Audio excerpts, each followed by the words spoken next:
I fell asleep instantly, and just as quickly, I was somewhere else. I was back in my childhood neighborhood.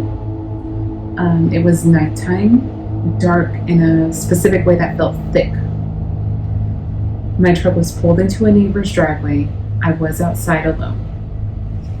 I remember opening the tailgate and saying, almost to myself, I need to go deeper. I need to clear this out. My body felt strange, unsteady, like I was swaying. Then something heavy landed on my back. Not imagined, not subtle, it was heavy. I heard breathing, animal-like, close to my ear, and I knew in that dream logic way that it was something dark, something demonic. I could not move. I could hear myself screaming, crying, panicked, complete paralysis for the first time in my life. But then something shifted. I focused, everything went quiet, and I heard my own voice, clear and steady. You're okay. This isn't real. And I snapped awake. My heart was racing. I was lying on my stomach. The room felt heavy. I closed my eyes again and I could see faces in darkness. So I began calling on St. Michael, and slowly the heaviness lifted. That's crazy. That really is crazy. It really is. Like, it was the first time anything like that had ever happened. Yeah. Yeah. So let's tell the listener who we are. This is Crystal. I'm Lily. And this is our Tiny Table Talk, where we're going to be talking spirituality, dreams, interpretation, diving deep in all the fun areas. And we're going to share that with you as we learn to navigate it ourselves. So let's break this dream down without mystifying it, obviously. Because I feel like sleep paralysis can get very deep very quickly. Mm-hmm. And this was my very first time experiencing that. You actually have a history with that though, right? Yeah. Wait, so like you never experienced it. This was your first time? This is my very first time ever having sleep paralysis, and I was able to snap myself right out of it. You know what? Props to you, because I remember when I first started getting it, it was hard for me to take myself out of that state of sleep paralysis. It was hard. I remember you would tell me the stories, and I think actually learning to help you to navigate through those episodes is what kind of helped me do the same thing. Yeah. It's that kind of concept where they say that practice makes perfect. It's never happened to me, but I did the research to kind of help you.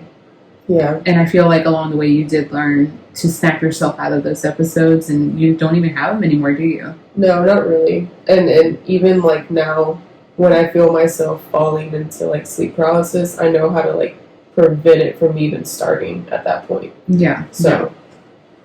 That's strength. I'm like, first of all, I'm mind boggled at myself, but like that strength being able to get to that point when you feel so helpless at first. Oh yeah, absolutely.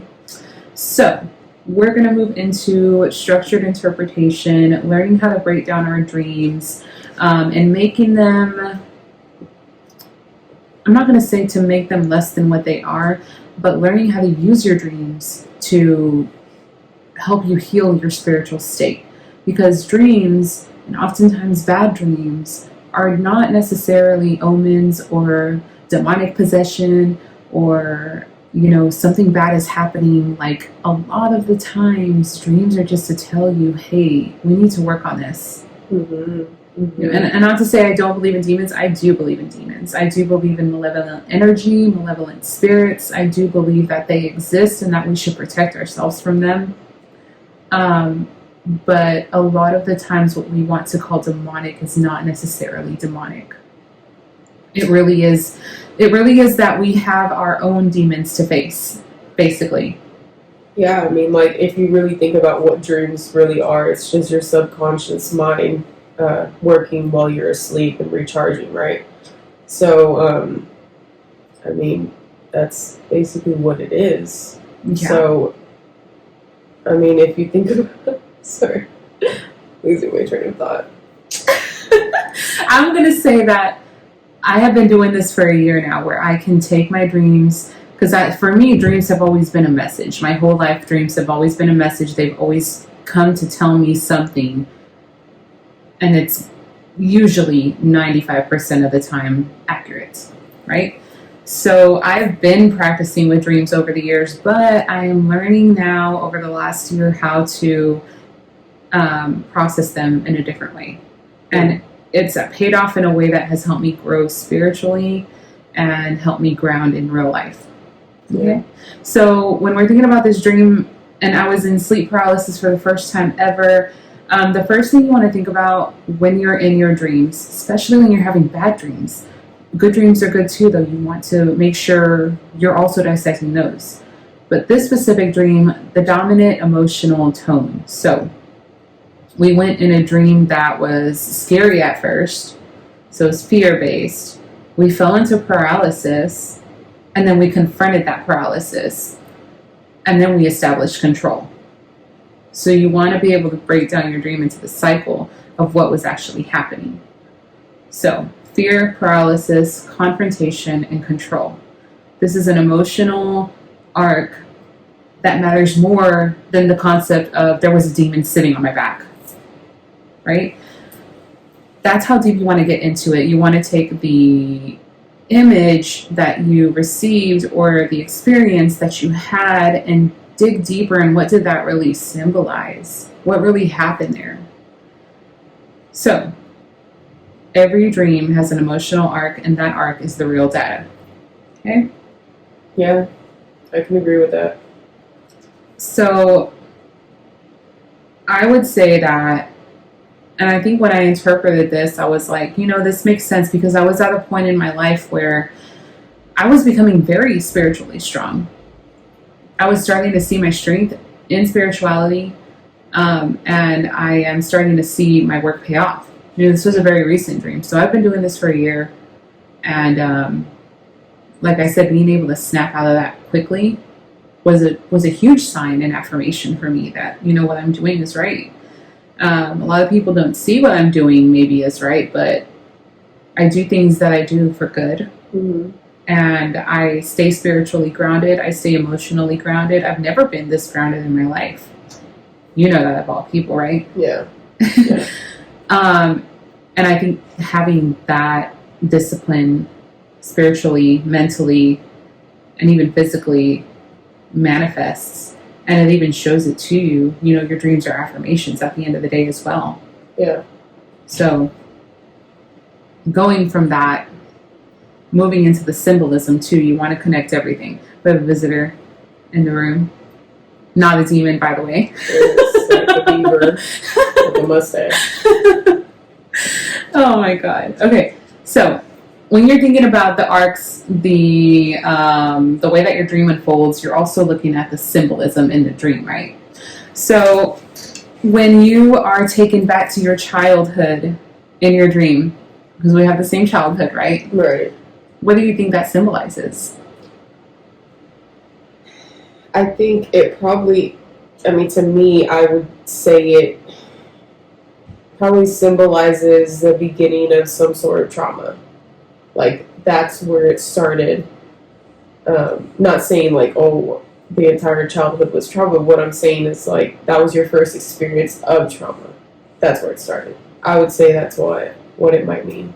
Yeah, it's very back to where it takes you back to where your nervous system learned how to wire itself that way, right? Yeah. So yeah, it's not necessarily trauma, but that's exactly where you learned how to wire yourself the way you think today. And I tell everybody this: we all have an inner child. Mm-hmm. And a lot of the time, when it's time for us to learn something about ourselves, or when it's time for us to process something about the way we were raised or grew up or whatever it was that we went through, you're going to be taken back to your childhood. Yeah. Because the point of it all is to work on healing that inner child. Literally told the client this last night. Yeah.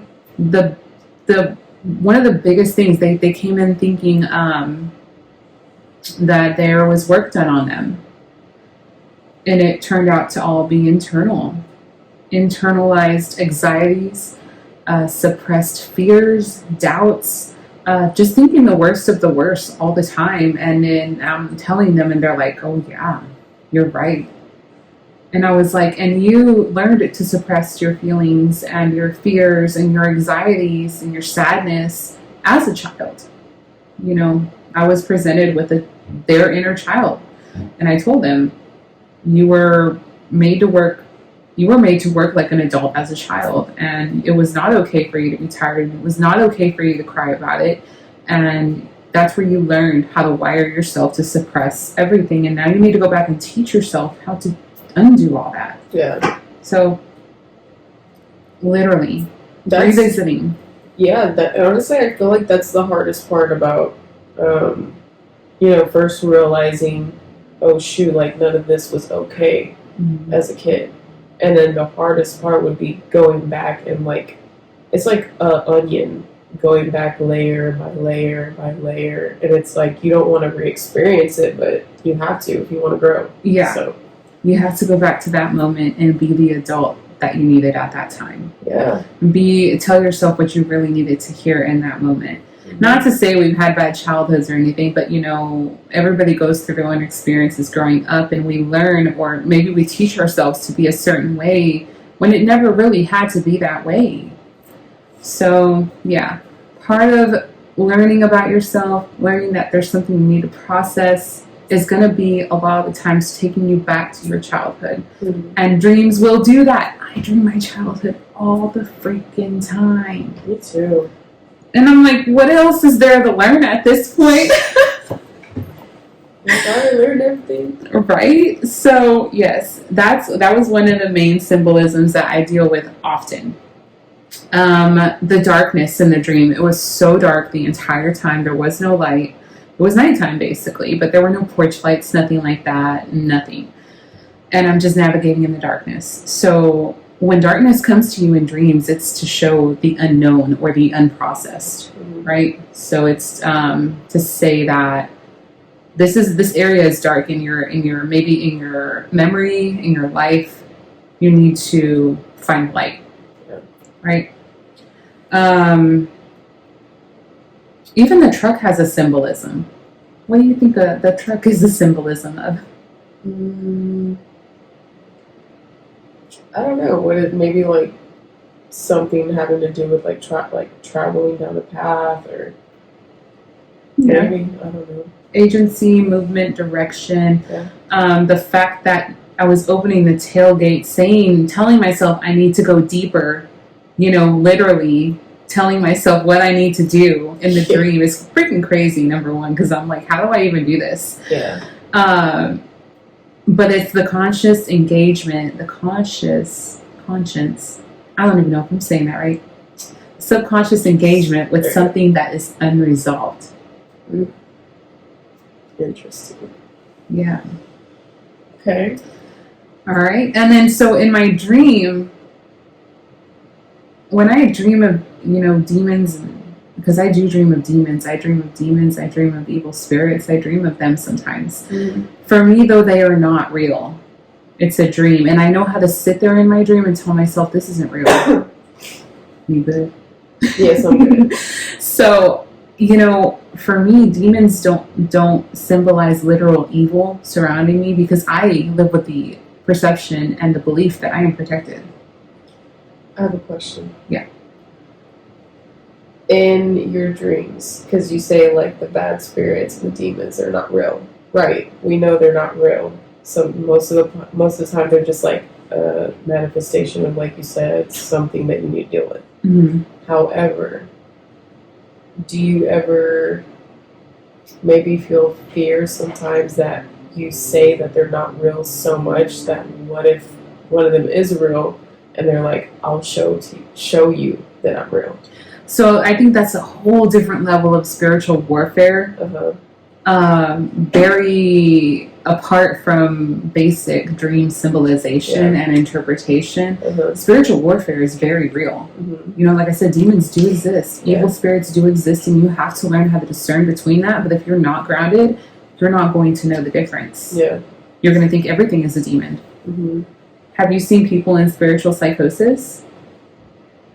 They think the governments are demons. I mean, I'm not going to say that's not true, Oh. because who knows? Who knows for sure? But, I don't live with the belief that there are demons all around me and that people Yeah. are out to get me, and everything is a sign that someone has done something to me or someone is after me. I don't sit there. I prefer to believe that I am spiritually protected, that I am divinely protected, that there is a God with his shield over me.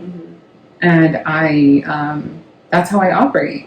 And that's how I believe that I was able to snap myself out of this quickly. Like I said, I called on St. Michael as soon as I woke up. I don't know how to pray all pretty and stuff. You know how to pray all pretty. I don't pray all pretty. When I was just like, St. Michael, like, put your shield over me. Yeah. In the name of Jesus, like, put your shield over me. Yeah. Cover me in the blood of Jesus, this and that. Like, I called on Jesus. And I got myself out of that immediately and fell right back to sleep. Like nothing. Thank you. At least you get to fall back to sleep. I usually have to take like a 10-minute, 15-minute time out. Little hold up. Let me breathe again. Let me find my heart rate, because I didn't feel one earlier. Oh my God. Yes. And I'll be able to go back to sleep. It was very crazy to me, but it just like further affirms that the work I've been doing for the last year is doing what it's supposed to do. And I can help people now do that too. That's what makes me grateful for, the gift I have, and the first of all, getting rid of the fear of trying to put myself out there. I'm trying to put myself out there now. I'm trying to help people, and so far I've been able to help a few. So whatever that brings me moving forward, I'm thankful for that. But yes. Yeah, I don't see in dreams, I don't see demons as literal evil. I see them as manifestations of some inner fear, some inner threat, something that I fear or I feel internally that I am ignoring. Either I'm suppressing it or I'm just avoiding it. Yeah. Some kind of truth needs to come out. And I faced it. I feel like when I dream that stuff, I face it face on. And I just have to go out, after the dream and, journal it out and interpret it and dig a little deeper. I like to meditate on that stuff because that's how it comes to me, like what it is that I needed to work through. That's legit. Y'all hear that? So no, demons are real, but in my dreams, demons are not real. Yeah. And if I feel like I have encountered something real, it's important to do your due diligence of learning how to actually win at spiritual warfare. Yes, that's so true. Yeah. So, there's that. And then the concept of paralysis, I would love to hear your input on this, but the concept of paralysis is a classic nervous system freeze response. Classic nervous system freeze response. Like your nervous system just went into shock.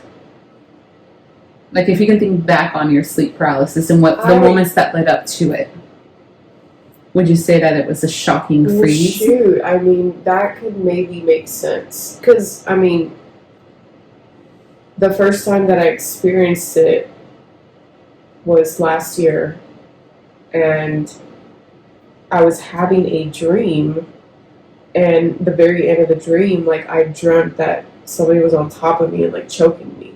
Mm-hmm. And then after that, that's when I thought I had woken up, but I wasn't awake.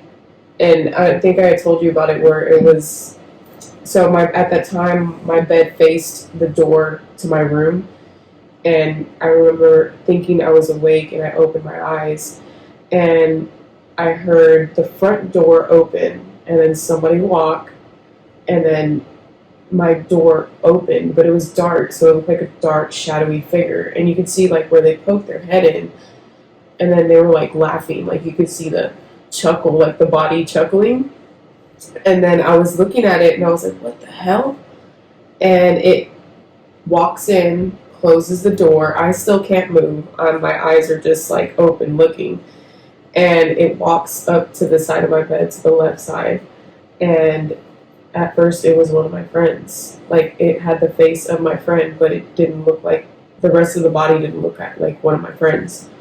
And so it came up to the left side of my bed, leaned over, looked at me, laughed, leaned back, walked all the way around to the right side of my bed, leaned forward again and started laughing, and then came back up and then went to the front of my bed, stood there, and it was just laughing. Just laughing. And I was standing there, I was like in the bed, and I was like, this is not real. Like, what the hell is going on? And it happened that same night. It happened that week 3 times, 3 different days. And the person that would walk in, same scenario, everything was the same. But the first time it was my friend, the second time it was you, it had your face, and then the third time it had my brother's face, horrible. Mm-hmm. And that's when I was like, what the hell is going on? Because I was freaking out, genuinely. So I could understand maybe it was like a freeze response to the dream. So the end of the dream before you fell into paralysis was, can you share what that was? So that dream, if I'm remembering correctly, it was, if I'm remembering correctly, it was a weird, so it involved work, and I was like I was at one of the schools, and it was the auditorium, and there was like a huge group of people there, a bunch of people that I knew from work and from just different parts of my life. They were there, and we had our instruments set up like we were performing. This is so weird because I've had the same dream before. Yeah. Okay, you Yeah. So I remember when I was on stage, I was younger me. I remember feeling like when I first started playing, I was 10 years old. So when I was on stage, I was 10 years old. And we would take a break, and we'd go like to the little side part or whatever, like the side of the auditorium, like the stage, where where they go and they change or whatever. Well, when I would go there, I would become the police officer. Like, I was in my uniform, and it felt like I was working the event. And then they would be like, oh, it's time to come back up and play. Well, that happened 2 or 3 times. And see, it's weird. 3. It all comes in threes, because that happened 3 times. And on the 3rd time was when, don't know who it was, it just a random person walked in and started shooting. And I remember jumping off the stage, running, and when I got off the stage and I went to the side, I was back in my uniform, and I was like, wait, I have to go take out this shooter, because that's my job. So I remember going into the audience, everybody's running, people are getting shot. I end up getting shot, and this guy, I remember falling to the ground, and this guy had a bunch of people that I knew personally lined up on the ground and like executing style, each one of them. And I was just watching it because I was like down on the ground, like bad, because I had been shot. And then I remember he approaches me, and that's when that part of, he got on top of me and like started physically choking me, and I felt like I couldn't do anything. And that's when I thought I woke up, and that's when the paralysis started. Okay, so when you think about that, and this is blowing my mind because I've had the exact same dream, but myself, right? Uh-huh. And I've already interpreted this before, but I'm taking the clues that you're giving me, and I'm over here looking up stuff. Yeah. But what did you interpret that as? Did you interpret that? I want to say I did interpret it. I don't remember what. I know it interpreted the dream a lot with knowing how to separate work from your regular life. Mm-hmm. Like that balance there's no balance there. That dream, that's what it was telling me, that's what that part meant. Right. Okay. So yes, identities are a big play here, especially when you're in a stage area. In an auditorium, for me, it was actually at the Cynthia Mitchell Woods Pavilion specifically. That one. But it's always going to have to do with your identity, and really it seems like it's going to be more on the side of you're wrestling with different identities and trying to become one with them. But guess what? You said the number 3, right? Mm-hmm. The number 3 is symbolism of creation from the union of opposites. So instead of fighting your identities and trying to separate yourself in different aspects of your life, you should be embracing all of that into one beautiful version of Lily. That's interesting. Now wait for it, because you have worked your way out of falling into sleep paralysis over time. Yes. Is that something that you worked on without even thinking about it? I wouldn't. Well, okay, maybe I did do it without thinking about it, and it was like unintentionally, because at that time that was when I started doing the weekly Bible studies that I would go to, and I started creating that relationship with God and like reading the Bible and like learning how to talk to God, and like it's not as, you know, structured as it should be. Like you could just have a conversation with him, you know? And so in that time period, because I truly like really started to believe, like, you know, I'm really not alone. God is here with me. Because that's something I struggled a lot with, feeling lonely. Loneliness has always been something I've felt. So just the idea that God is always there with me, that kind of started helping me with the sleep paralysis. And so that's how I was able to start preventing it from happening. Or when I was in it, I'd be like, this is not real. God is real. How would you say, though, that the process of creating a relationship with God has shaped out a new identity, if anything? Or has it molded all your identities the way the number 3 symbolizes? Or are you still sitting in an area where you want to separate your identity based on where you're at, who you're with, what you're doing? I feel like that's definitely a struggle still. Because obviously when I'm at work, I can't always be like that chill person and laid back. Like I'm always like high alert. When I'm outside of work, I need to learn. I have to like turn that off and then remember. Oh, okay. Like now I can be like laid back Lily, the goofball Lily, the dumb Lily, and you know, like whatever. And then, you know, depending on the situation and the people that I'm around, I feel I do act differently according to where I'm at. So. But, and you still have sleep paralysis or no? Or do you still have dreams that base around, you know, putting yourself in public places where you have to show yourself and who you are? Or I want to say I still do have those dreams. I haven't had one of them like in the last 2 weeks maybe. But I know they come like consistently. Like that's usually the scenario every single time. I'm always in front of a group of people, or there's always a lot of people there. You know? So it really, and I'm going way off direction here, but it's giving a fear of vulnerability and a fear of being who you really authentically are. Mic drop. But like, you know, this is what I'm saying. You want to look at the patterns, look at the dreams. How often is it repeating? What are you doing differently in your life? And is that changing anything about the way you dream? Yeah. And if you're not doing any of that, obviously, you know, dreams are just dreams. But, you know, we can utilize our dreams to fix things for us. Yeah.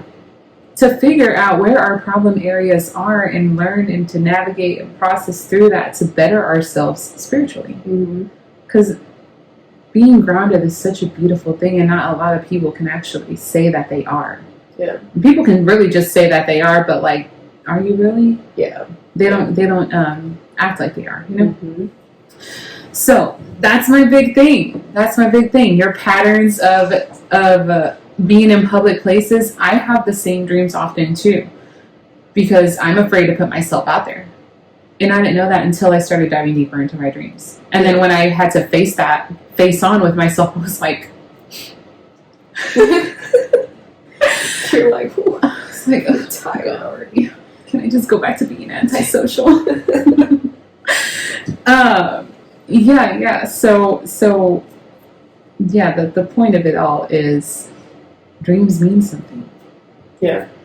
And there's not enough research out there to even explain them. But in the spiritual world, yeah, they mean a lot. Yeah. And symbols in the dreams are internal architecture at the end of the day. They're not external prophecy. They're not to tell you this is exactly what's going to happen. You know, like death dreams, for example. Oh, yeah. When you dream that someone dies and you're just like distraught and you wake up thinking that they're dead or they're going to die.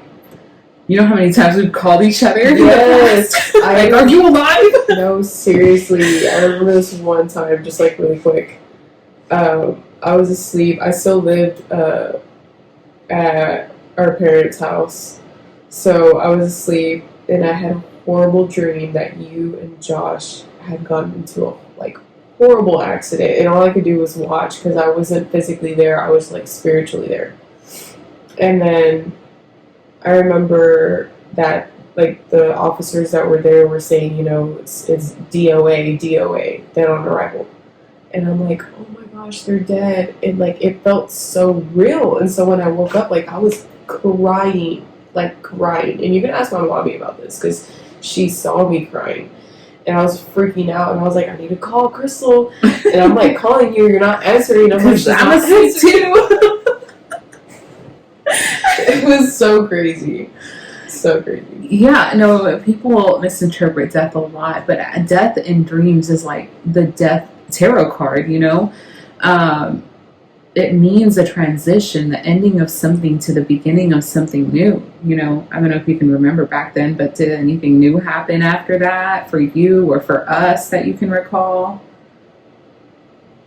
Shoot, I don't know. See, that's the thing about once you become hyper aware of your dreams, then you can start being like, oh, I had a dream that so-and-so died. And then all of a sudden you hear that they are entering this whole new chapter in their life, and you're like, oh. Yeah. Or something big happens for you, and all of a sudden you're beginning a new chapter, and you're like, oh. Yeah. Mm-hmm. Death is very, actually, I hate dreaming about it, but death is a sign of something new is coming. Yeah. Something is ending because something new is coming. You know what's one dream that I will consistently believe that this is exactly what's going to happen? Is when I dream about losing my teeth, somebody dies. Every single time. Oh, yeah? Yes. Yeah. Swear. Have I dreamt of losing? I thought dreaming of losing teeth was the money dreams. Mm-mm. No. I mean, you know, because everyone is different too. Mm-hmm. You know how they say, symbols come, meanings come, signs come, everything comes differently for everyone, and things have different meanings. So you're right, you know. Yeah. It could be that you're gonna dream about losing teeth when someone's gonna die. Mm-hmm. I'm gonna hear this happen for real. I'm gonna hear crows like crazy when someone's gonna die. Dang. Now I make friends with the crows, so it may not be that way anymore, but it was for a while that I could sit in it. It has to be some kind of abnormal, a group of crows, just cawing at me. Yeah. Yeah, that happened to me. That was a true story. Yeah, mine's been a true story every single time too. Every time I dream about losing my teeth, somebody dies. So you're gonna document that next time, right? So we can. Not I'll that I want to keep track of it, but I want to be. I want to be careful. I will document it, and I'll be like, guys, I dreamt about losing my teeth, so be careful. Be careful. But yeah, everyone's interpretation of things is going to be different. So just because we're saying that it means this in one way for us, it could be different for you. And the whole point of interpreting dreams is to find what interpretations come out for you in what way, you know. Yeah. Easier said than done, but it takes a lot of time of documenting, analyzing, and this is again only if you want to work on yourself in that way, because not everybody's up for that. Yeah, and there are a lot of people that just go with the flow of life. Yeah, and that's cool too. I wish I could be that careless. I know, me too. I know a lot of people that just walk around hey, I don't care. So when you're looking at dreams, when you're waking up from a dream that you remember vividly, especially, sit there and write that out. Take a voice note real quick. Talk about it while you're brushing your hair, whatever it is that you're doing.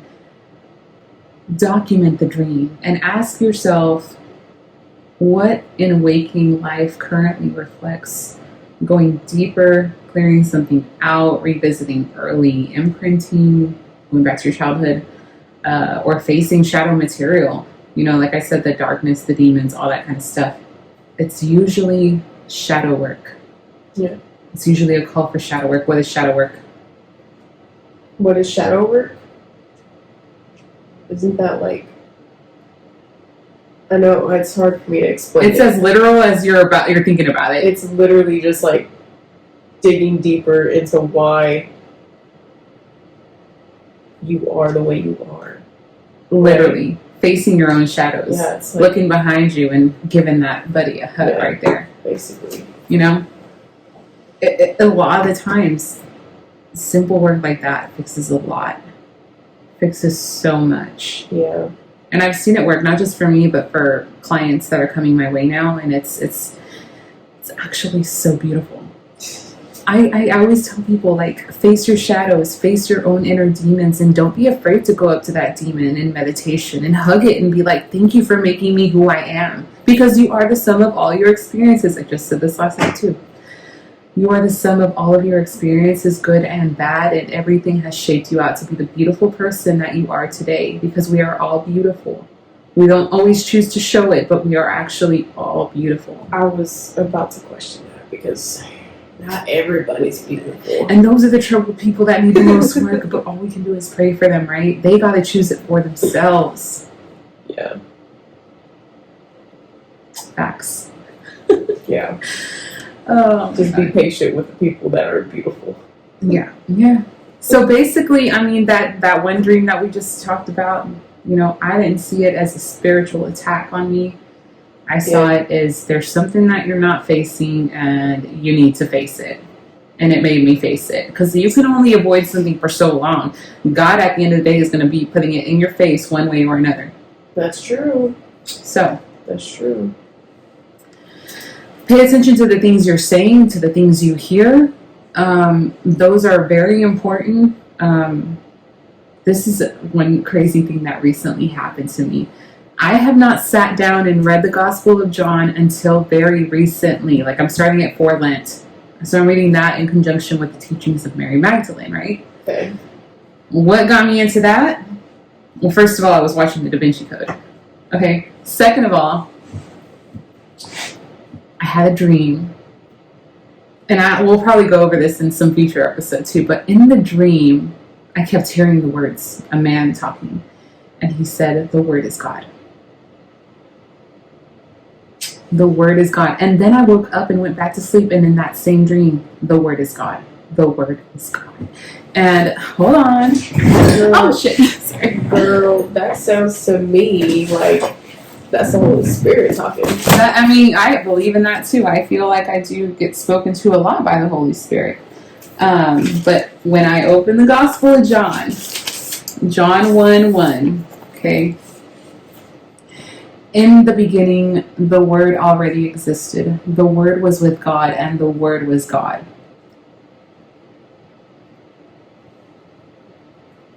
Damn. Wow. that I'm telling you, pay attention to what you are being told in your dreams. But you know what? I have dreams where people are talking, or like somebody's talking. Like, I specifically remember this one dream where I was sitting on a bench, and you know that scene from Harry Potter where he's sitting with Dumbledore, and it's white. Oh, yeah, at the very end. Literally, same exact thing, but there's a bench. And I'm sitting there, and there's this older guy who I believe is one of, like, our family members that have died. And so I remember having, like, a full-blown conversation with him. And it was just like, hey, how you doing? How things, blah, blah, blah. And at the end of it, he's like, I have to tell you something really important, but you really need to listen to me. And I was like, okay, go ahead. And we started talking, and suddenly I couldn't hear him anymore. Not they turned the volume down. I was so serious. Like, they muted him or something. Well, he was put on mute. His mouth was moving, but there was nothing that I could hear. I mean, and that's part of working on your dreaming. You have to practice. Practice makes perfect. I wasn't a pro dream interpreter at the very beginning. I was just like, oh, let me look up what this dream means. And then I went from there. Mm-hmm. But as I saw patterns and as I worked on my meditations and grounding and divination, things got way more clear and way more symbolic. And so I feel like my dreams at this point reflect to me just in areas I need to work on. Yeah. I don't have bad dreams anymore. I do have, like I said, I do dream demons, I dream spirits, I dream like evil here and there. But again, that just tells me that there's something I'm avoiding that I need to face. Mm-hmm. Yeah. And the more I do that work, the less bad dreams I have. It's crazy. Like, I do not dream bad at all. But that like goes hand in hand though, because if you're working on yourself so much and you're so grounded, then your subconscious mind has nothing to like process. Yeah. It's just at peace. It's just like calm, you know? And that's how you know you have reached that moment of peace in your life. Yeah. It all works. It's all a cycle. And not to say that you're never going to have to work on it again, because again, it's still going to come up. Things are always going to come up that you need to work on. We're not perfect beings. We're just human, you know? Real.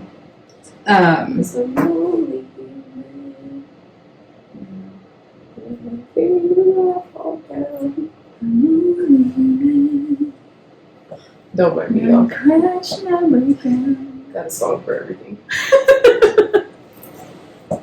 But yeah, it's very crazy. Very, very crazy. So yeah, the more you practice, the easier it gets to, you know, number one, remember the dreams in the first place. Because I still also have dreams where I don't remember anything I just woke up from. Yeah. But especially if you are waking up from dreams that you vividly remember, you should be documenting them. Okay, note to self. Keep a journal next to my bed. Journal or a voice memo, whatever comes easiest to you, you know? Yeah. Yeah. So,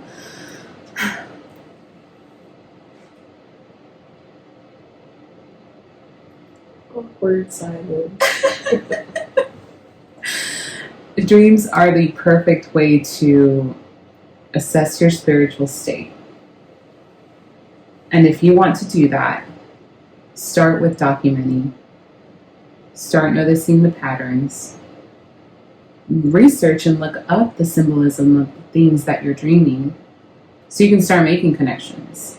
Mm-hmm. And then take it from there. Whatever you feel called to do, don't ever not trust your intuition or discernment, because again, the more you do this, the better you get at it. But if you're feeling called to interpret or, you know, make a move after you've had a dream that symbolizes, you know, you should be making a move or something, like, dreams are also forms of divination at the end of the day. Divination. I like that word, divination. I love divination. I do too. But yeah, that's how it all started for me. I've always had symbolic dreams. I just not always, you know, pay attention like that till recently. Yeah. Dreams are powerful. They really are. Dreams can be beautiful, even when they're ugly. That's true. Mm-hmm. Very true. So, yeah.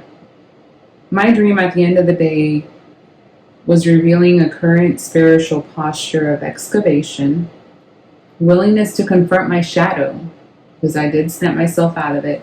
I had strong self-regulation, faith integration, and I reclaimed my authority, is what I ended up interpreting that dream as.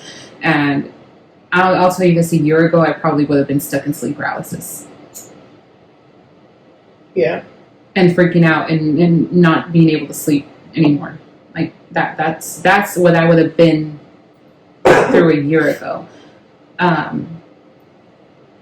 So it just goes to show how far I've come. That was the first experience I've ever had of that, and I was able to get myself out of it. Yeah. So yeah. So when you have a dream like this, again, ask, what am I trying to clear out? What old imprint is surfacing? Where am I confronting something buried? Did I stay powerless or did I regain authority? And this doesn't mean go try to be a hero in your dream. Like, chill. But call on God. call on Saint Mike, call on whatever it is that you want to call on that you know is protecting you.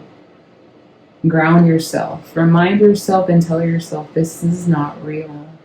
Yeah, I mean, literally, it could just be just you saying, this is not real. God is real. And God is here. Mm-hmm. Literally. Those exact words that I just said were the ones that were replaying in my head when I had sleep paralysis.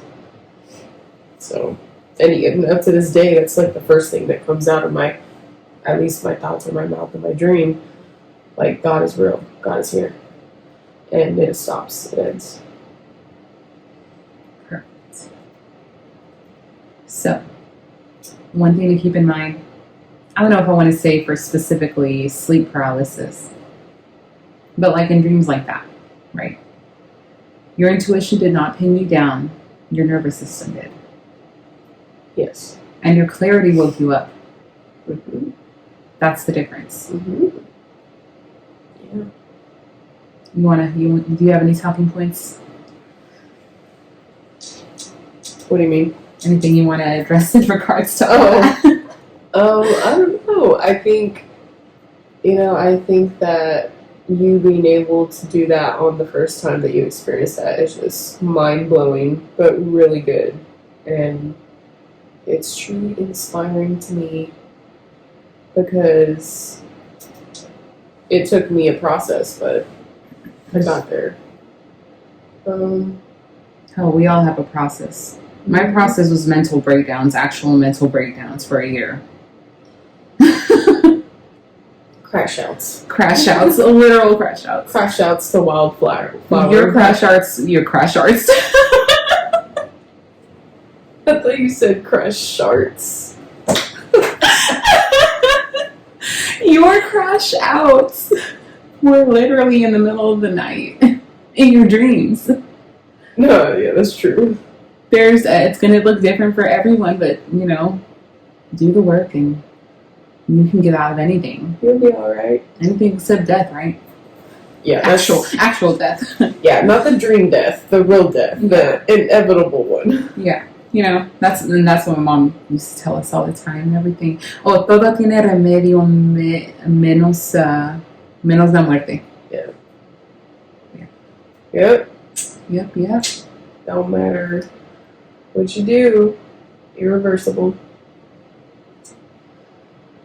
I have a whole concept on death too, though, so we can talk about that in a later episode too. So yeah, we'll get into that for sure. So yeah, that's gonna conclude this episode 1 of Tiny Table Talk. We need to get a tiny table. Yeah, we do need to get a tiny table and a tiny chair. Oh, and a tiny chair for the two tiny chairs for the tiny tables.